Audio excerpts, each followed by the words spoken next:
As blood is thicker than water, so is truth mightier than lies. Therefore, allow me here to present to you nothing but the truth. Tithe is not part of the new covenant. You heard me well. Tithe is of the Old Testament and at best part of the law of Moses. Someone once defensively said, tithe came before the law of Moses. Let me then pretend that it is true and agree it came with Father Abraham.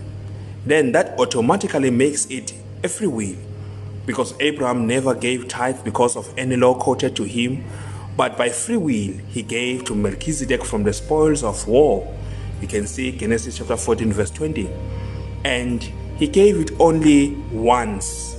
Then that will mean if I am to give it after the order of Abraham, then I can give it any time, in any frequency I decide. It's a free will after all. But no, there is one more problem. If it came before the law, why then coach the law, Malachi 3 verse 8 to verse 10, to make people give it? Even going as far as emphasizing you are cursed to the curse. How can I be both blessed according to Ephesians 1:3 and be cursed at the same time? On the basis of what? Money? Does not scripture tell us that Christ have redeemed us from the curse of the law? Galatians 3:13. Here is the truth. Tithe was for the Levites and the priests in the Old Testament. This was because God had not given them inheritance in the land. Therefore, he said, the Lord is your inheritance, according to Numbers chapter 18, verse 20. Tithe was an agricultural produce only. See Leviticus chapter 27, verse 30 to 33. It was divided into three forms or kind.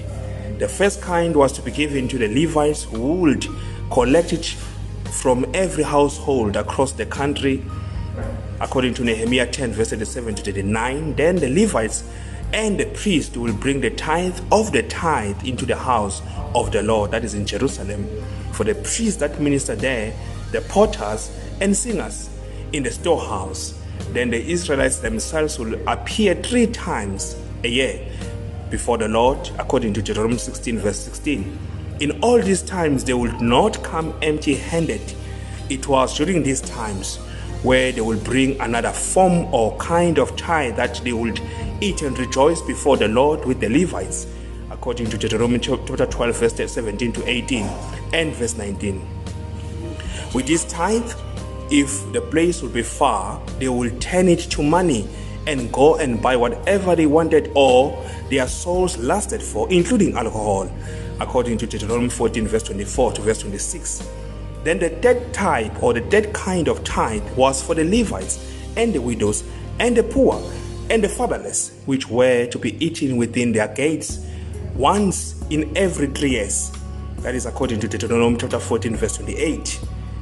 In the first, or in the light of the above analysis, it becomes clear that Malachi 3 is in fact addressing what is called the first kind, or what I call the first kind of tithe, from which will come out the tithe of the tithes.